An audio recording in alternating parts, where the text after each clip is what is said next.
Habang nakaupo ako sa gilid ng perya, kasama ko yung lalaking kinapupuutan ko ng husto. Hawak-hawak ko ang taling tumagos sa kanyang panga at kapag gumagalaw siya, hinihila ko ito pabalik sa dati niyang kinaroroonan. Labis na ang pagmamakaawa sa akin ng nilalang na yon. Pero hindi ko ito pinapansin, kagaya nung ginawa niya sa akin. Sa pagpapatuloy ng aking pagmamasid, doon ko nasilayan kung papaano makipaglaban si Maestro sa mga aswang na labis-labis ang nararamdamang pagkasindak sa kanya. Hindi ko mawari kung lumalaban ba yon para paslangin ng matanda o para lang maitaboy kami sa perya. Karamihan kasi sa mga aswang na nakikipaglaban dito, nagtutulong-tulong para paatrasin si Maestro. Doble-doble rin ang pag-iingat ng pinuno ng perya sa kadahilan ng alam nito sa kanyang sarili na siya ang aming pinakapakay kung bakit kami napadpad sa lugar. Akala niya makakatago siya sa likod ng kanyang mga tauhan, pero ilang minuto pa ang dumaan, doon na bumuhos ang malakas na ulan. Kalakip ng pagdilim sa buong paligid ay yung pagtarak ni Maestro ng hawak niyang tungkod sa lupa. Nagsambit din ito ng 7 buhay na salita habang unti-unting nababasa ng ulan ang kanyang kasuotan. Pagsilay naman nito sa mga nilalang nakasalukuyan sa kanyang pumapalibot, nasipat ko itong ngumiti. Animoy wala man lang itong nararamdamang kaba sa katawan. Pagbalik nito ng kanyang punyal sa sisidlan, hindi ko maiwasang magulat nang mapansin ko ang pagpakita ng mga kawangis nito na gawa sa tubig. Lahat yon kuhang-kuha talaga ang kanyang itsura. Ultimo yung mga gamit niya. Paglabas naman ni Maestro ng mutya ng kidlat at hiyas ng ipo-ipo, naglabas din ng ganoong karga ang mga ilusyong yon. Dahil sa ginawa nito, pumutok ang isang napakabigat na presensya na mabilis na kumalat sa buong paligid. Bagaman malakas lang noon ang buhos ng ulan, hindi ko kayang ipagkaila na sa lugar na yon, parang delubyo na ang nangyayari. Isipin nyo, bago bumagsak sa lupa ang mga patak ng ulan, umiikot muna yon sa hangin dahil sa epekto ng abilidad ng hiyas ng ipo-ipo. May mga pagkakataon ding may naliligaw na kidlat sa perya hanggang sa bigla na lamang bumagsak ang malaulang dami ng kidlat sa buong paligid. 10 beses nitong tinamaan ang mga nilalang na yon. Dahilan para bawian ito ng buhay. Kahit alam kong hindi nakakapagtaka ang mga ganoong pagkakataon, hindi ko pa rin maisip na may kakayahang lumikha si Maestro ng ilusyon ng mutya. Bilang may alam sa lihim na karunungan pinuno, napakahirap nung gawin.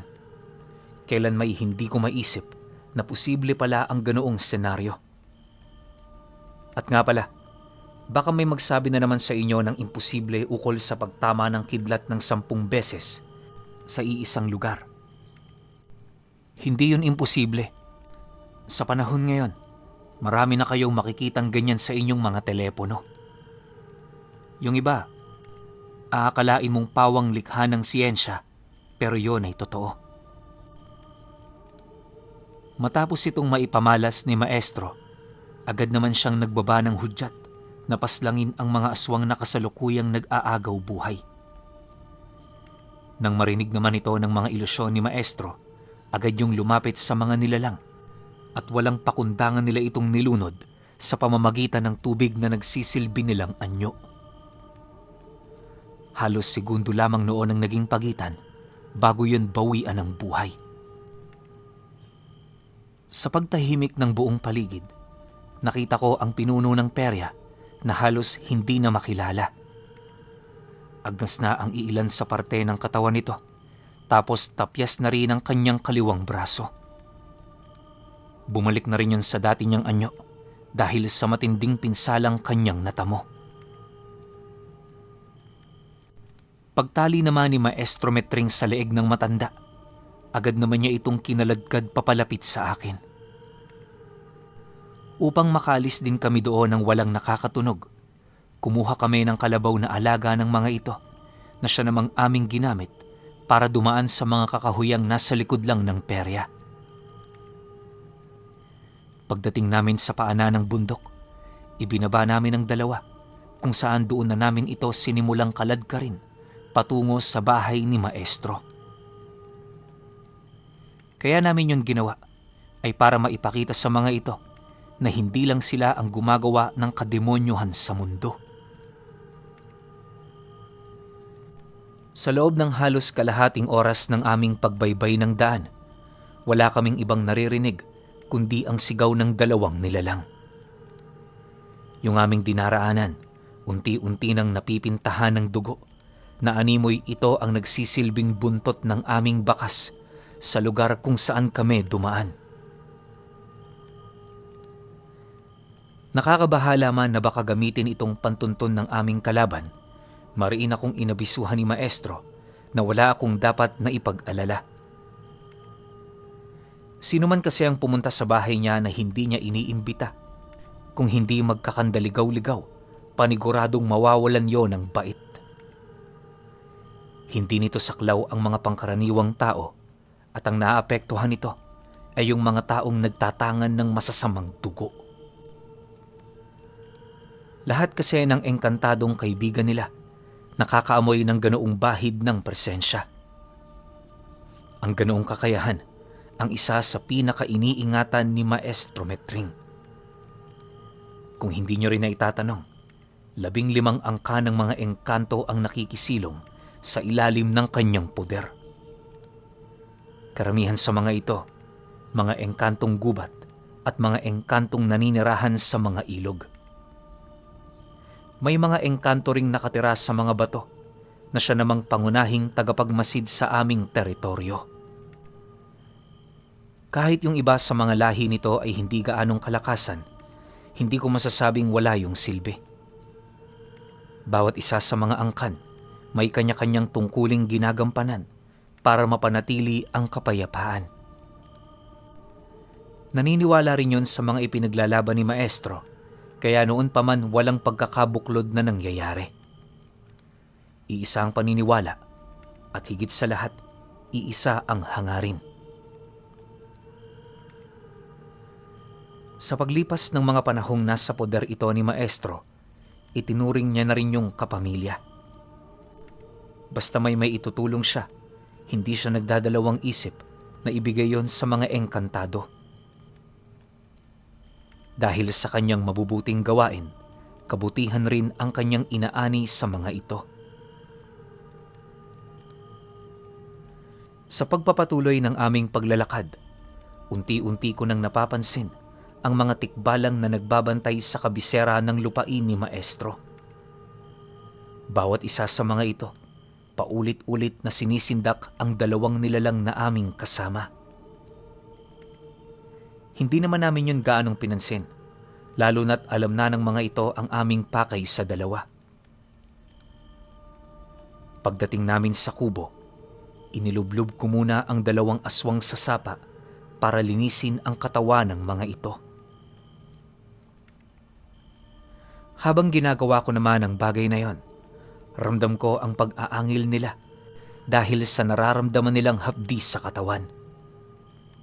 May mga pagkakataon ding sinusubukan nilang lawayan ang kanilang mga sugat na para bang gusto nila itong gumaling ng mabilisan. Matapos ko namang linisan ang mga ito, muli ko itong kinaladkad papalapit sa tabi ng kubo. Mula roon, itinali ko ito sa pundasyon ng bahay upang masigurong hindi yon makakawala. Pinabantayan ko rin yon sa mga pulang laman lupa upang masigurong hindi nila ako maiisahan. Pagpasok ko sa loob, bumungad sa akin si Maestro Metring na naghahasa ng iba't ibang uri ng patalim. May mahaba, paalo na hugis, pakawit, at kung ano-ano pang mga pamarusang gamit. Dahil sa mga ganoong bagay na aking nakita, hindi ko naman napigilang lumapit dito. Pagsilay naman ito sa akin, napangiti lang naman ito habang nagwiwika ng,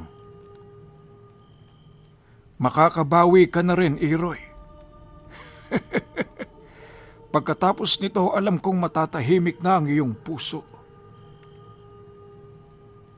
Maestro, maraming salamat ho sa mga naging tulong ninyo. Kayong dahilan kung bakit hanggang ngayon natutupad ko ang mga bagay na gusto kong gawin. Sagot ko naman dito. Matapos naming mag-usap, pinili ko na lamang na magmasid. Lahat ng paghahanda ni Maestro Merting, maigi ko yung pinag-aralan hanggang sa mapagtanto kong naihanda na nito ang lahat ng gamit na aming kinakailangan. Magbabandang 4:00 na noon ng madaling araw, pero hindi pa rin kami tumitigil. Ang plano kasi namin noon, paaminin ang dalawa bago sumapit ang 6:00 ng umaga. Kapag hindi nila yun nagawa, pasensyahan na lang. Ibibilad namin sila sa araw hanggang sa manuyot ang kanilang mga katawan. Maaaring kaya nilang lagpasan ang init, pero sa tulong ng isa sa mga mutyang pagmamay-ari ni Maestro, hindi matatakasan ng mga ito ang tiyak na kapahamakan. Alam niyo ba ang tungkol sa bisa ng abo ng pusa? Ito ang kalimitang ginagamit namin noon para mapahirapan ang mga aswang na nagbabalat kayo bilang tao. Sa tulong ng abo ng pusa, wala silang kakayahang maitago sa ilalim ng sikat ng araw ang kanilang mga totoong anyo. Kalimitan noong mga kapanahunan ng sinaunang antingero, ginagawa nila yon sa liwasan upang maipakita sa tao kung ano ang kaya nilang gawin sa mga ganoong uri ng nilalang. Oh, baka may magalit na naman.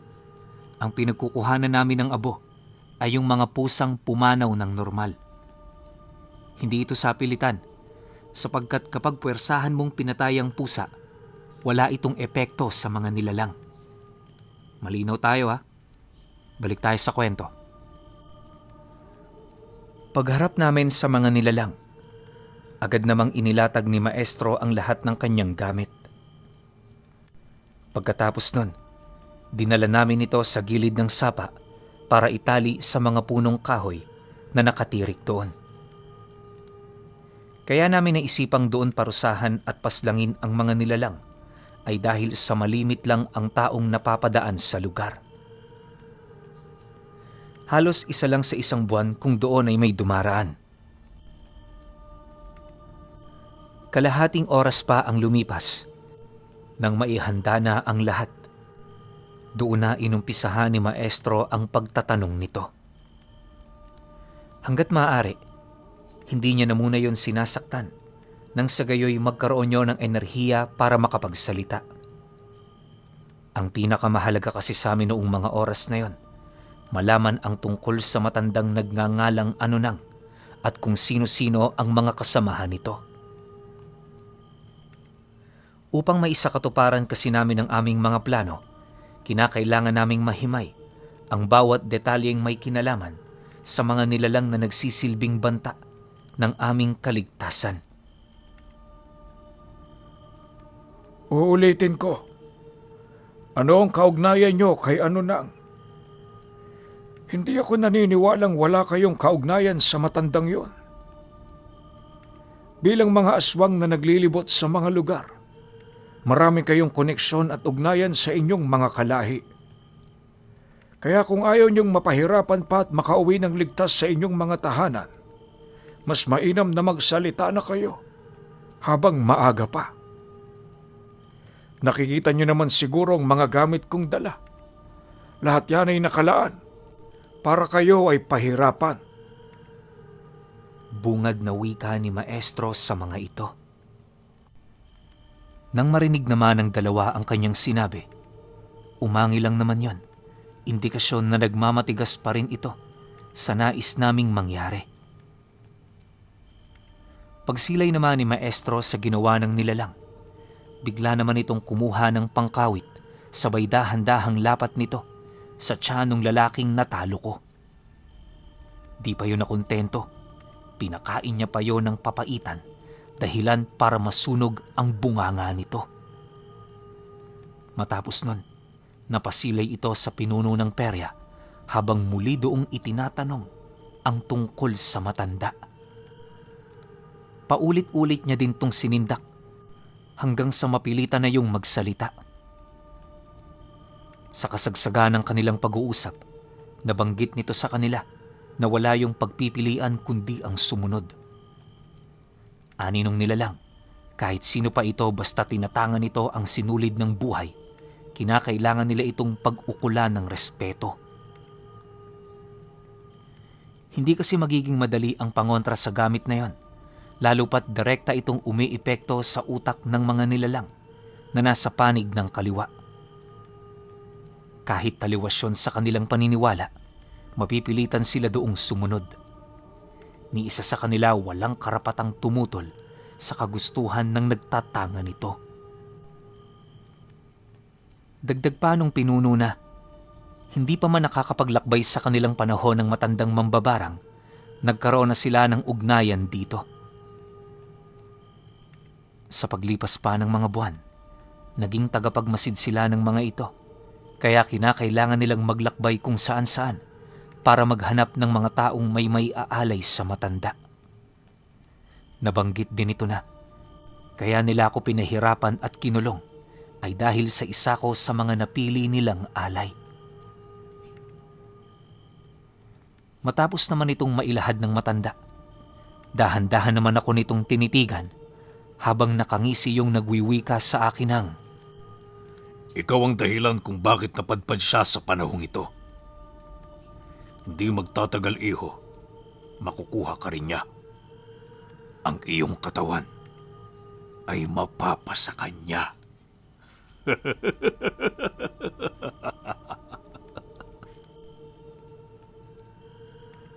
Pagkalahad naman ito ng pinuno ng perya, bigla naman yung umatungal ng napakalakas, sabay puwersahang nagpumiglas na siyang naging sanhi upang makalagan siya sa pagkakatali.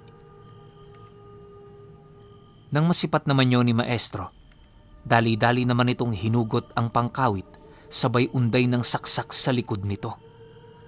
Malalim ang pagkakabao nito at tumagos yun sa buto. Kaya kahit anong gawin ng pinuno ng perya, hindi siya doon makawala. Papasapit na ang 6:00 ng umaga, patuloy pa rin naming pinahihirapan ang dalawa.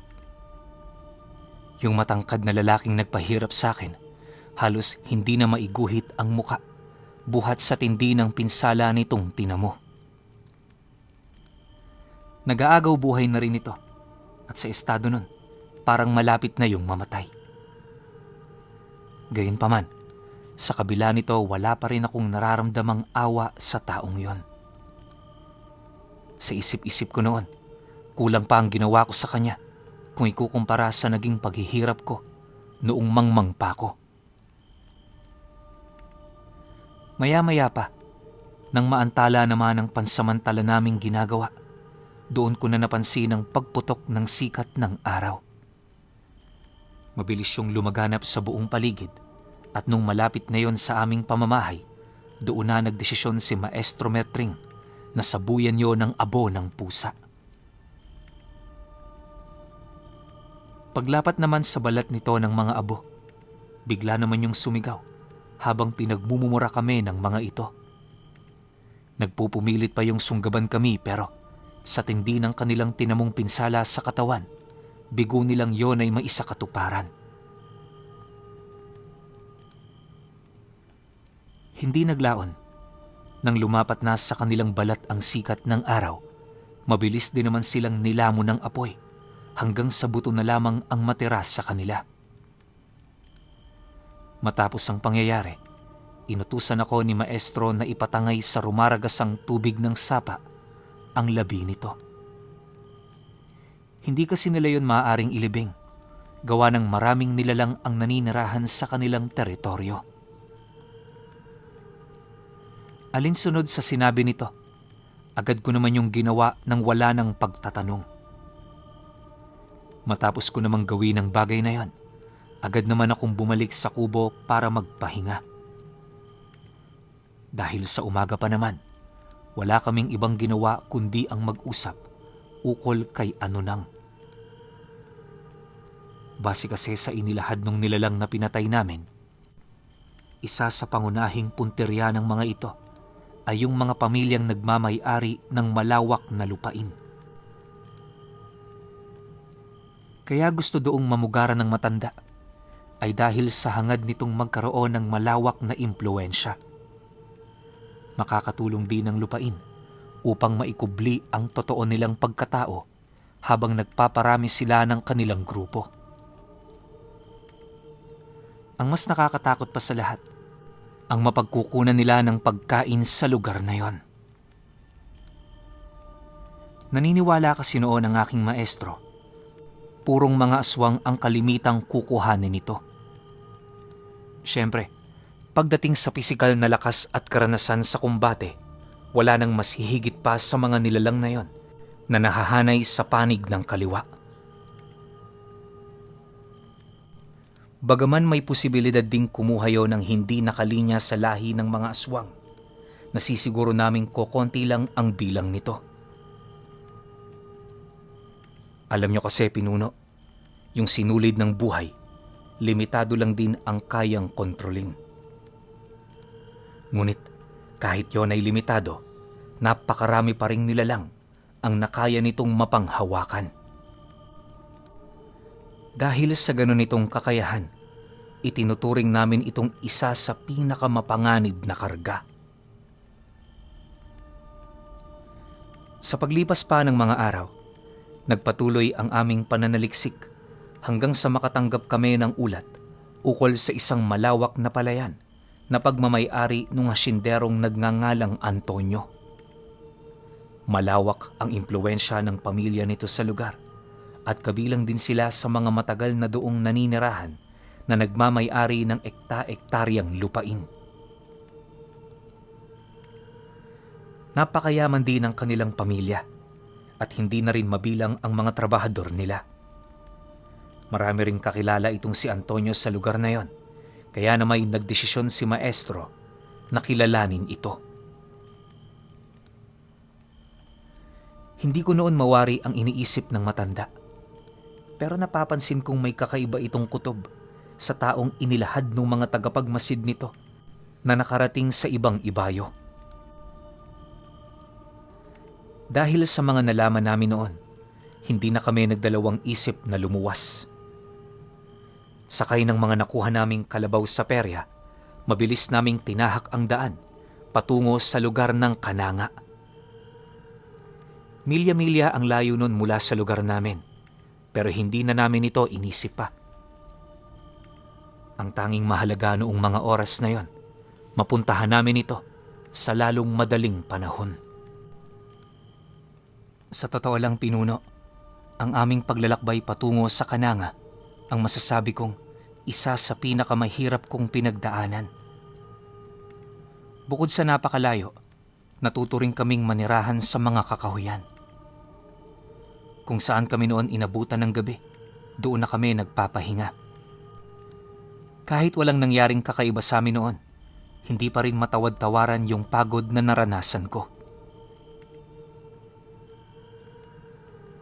Ilang araw pa ang lumipas, nasanay na nga ako sa ganoong sitwasyon. Habang tumatagal, hindi ko na pinapansin ang aming paghihirap kahit yung mga kakaibang pagkaing pumapasok sa aming tiyan. Naranasan ko rin noong uminom ng tubig mula sa baging at kumain ng mga langgam na inilalagay sa mantika tapos ibinibilad sa araw. Napakapangit ng lasa nito pero kaya ka nitong bigyan ng lakas mula umaga hanggang hapon. Kalimitan, noong wala na kaming makain ni maestro, yun na lang palagi ang aming pinapapak. Kapag may nadadaanan kaming tubuhan, itinuturing namin yung biyaya. Sa sobrang kahirapan kasi, Maswerte na kami kung makakain kami ng ganon.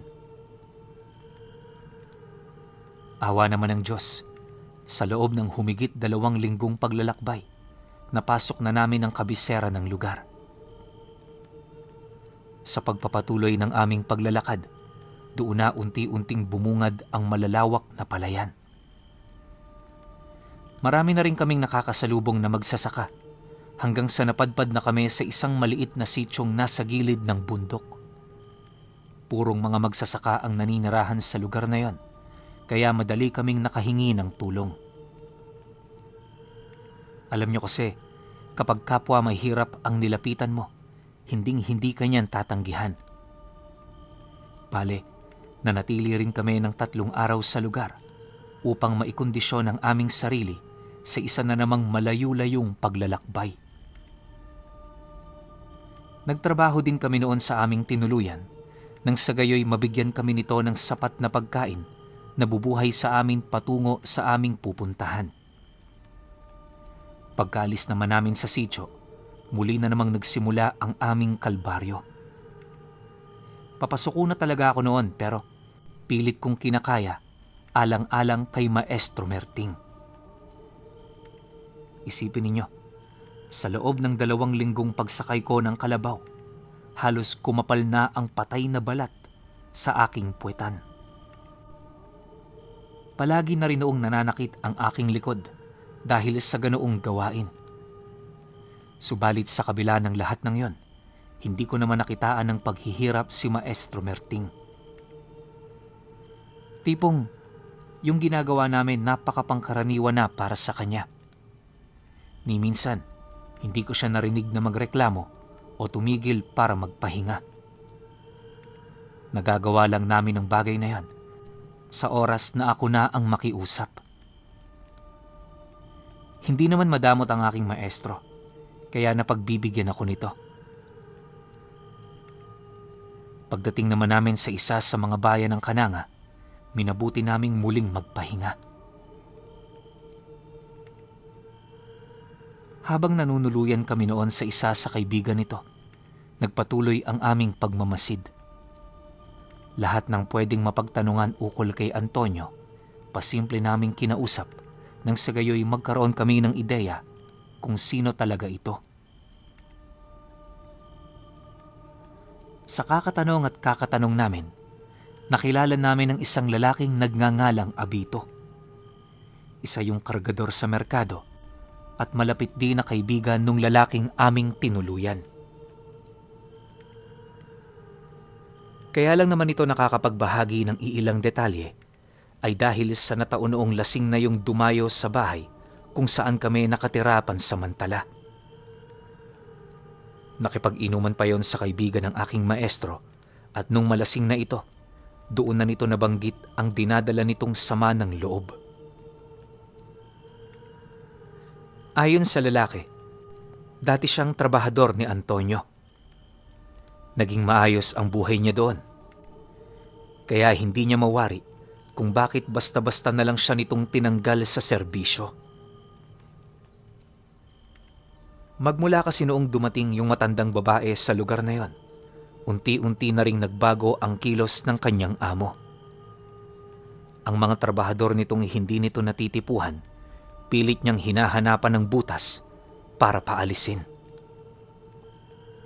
Siyempre, wala namang makakapagreklamo sa pamamaraan ng pagpapalakad nito dahil unang-una, siya naman ang nagpapasahod. Sa loob ng halos 1 buwan, marami yung tinanggal na tauhan. Ang itinira nito sa kanyang asyenda ay yung mga trabahador nitong dati pa sa kanya.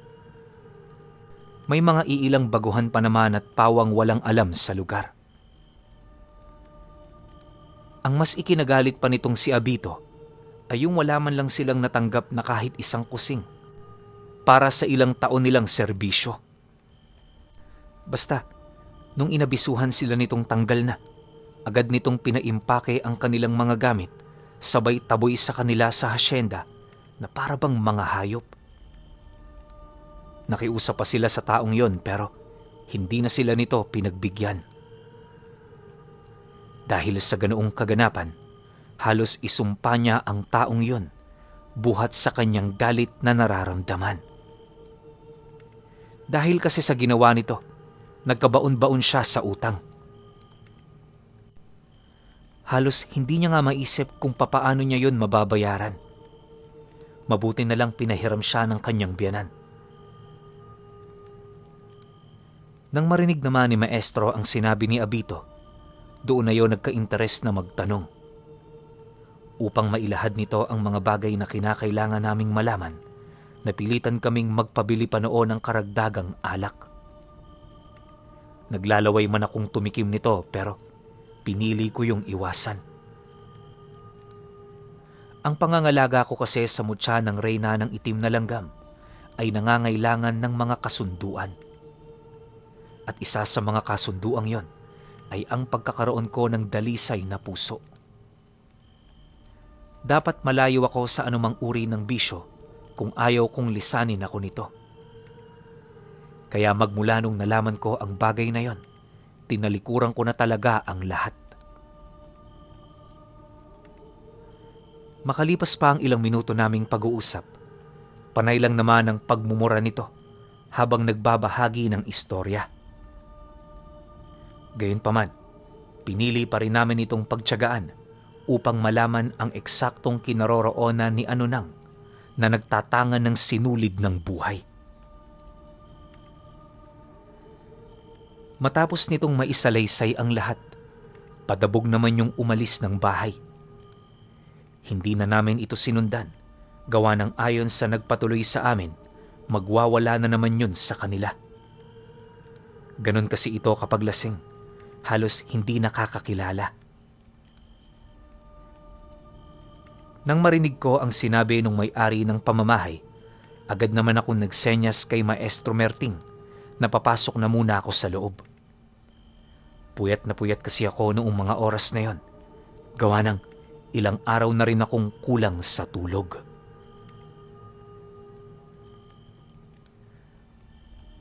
Okay, ito na no? Ewan ko kasi dito sa episode na to parang ang dami pa ring butas ng kwento tsaka parang ang dami pa ring kulang. Pero paalam ko lang sa inyo na yung susunod natin, finale na. So dun lahat mangyayari. Tapos dito pa, ang daming bagong pumasok na karakter. So hindi ko alam kung anong mangyayari kasi parang hanggang dito pa lang yung nabasa ko eh. Yung finale nasa email ko pa lang, so mamaya ko siya mababasa. Para ang maganda nito, hindi ko nababasahin ng advance yun. Bukas, rekta kong inanarrate yun para pare-pareho tayong masurpresa. Kaya, pahintay na lang ako ng finale. Bukas na yun. Salamat.